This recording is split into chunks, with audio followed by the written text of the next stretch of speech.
Hi guys, recap natin ngayon ang PSEI. Ano mga ba ang nangyari sa October 21 hanggang 25. Okay, so dito ako ngayon sa monthly position. Let's see. So nasa resistance tayo actually. Kung dito mo siya titingnan, nasa resistance tayo. So i-cover natin to. Pinakang recent. Meron tayo diyang resistance. Nasa monthly tayo. Ito din tayo trend line. Although bullish yung bias natin.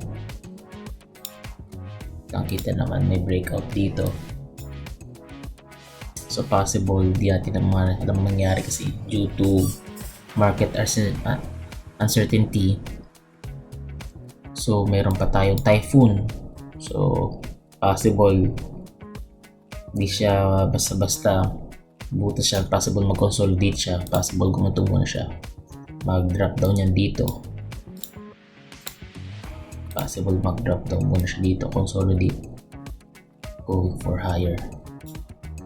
And at the same time, meron naman tayo ditong resistance level dito sa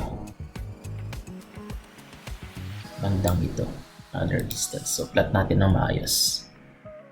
Dito tayo sa weekly. Sulitin yun.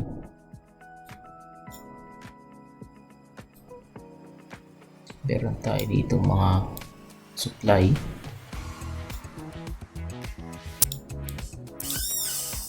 Mga supply tayo.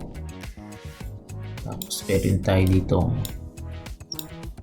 another supply naman. Pwede nga kasi targetin to. Pwede kasi targetin yan.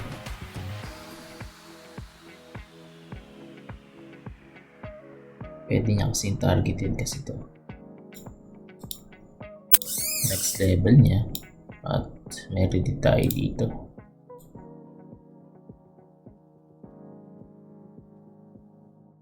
Yan. So sa sakto na panahon, meron tayong typhoon kasi. Although bullish yung bias natin, so breakout ng trend lang dito, magko-consolidate yan dito, tsaka siya possible na tataas, hitting the mark of around 8,200 all the way up here. So 88, so hindi natin alam kung ganun nga ang mangyayari. Yan, so okay, RSI 62 live pa naman. Maganda, bullish ang sentiment natin dito sa PSEI. Kailangan malagpasan muna ng Pilipinas ang mga typhoon. At kung may magandang mangyari sa Pilipinas in the near future, tsaka niya binibreak yan. May magandang catalyst. So possible mag-consolidate muna, hindi natin alam kung bababa yan all the way dito, all the way dito, or mag-hover lang siya dito, saka siya tatas, di natin alam due to market uncertainty. Yan, possible nandito lang din siya kasi meron ditong another demand.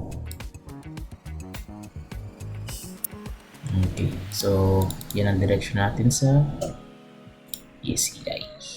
We are at the resistance level. So possible, iipon mo siya ng lakas, magko-consolidate to break a new higher high. Okay, we have here breakout structure. Breakout structure here. We are bullish. Okay.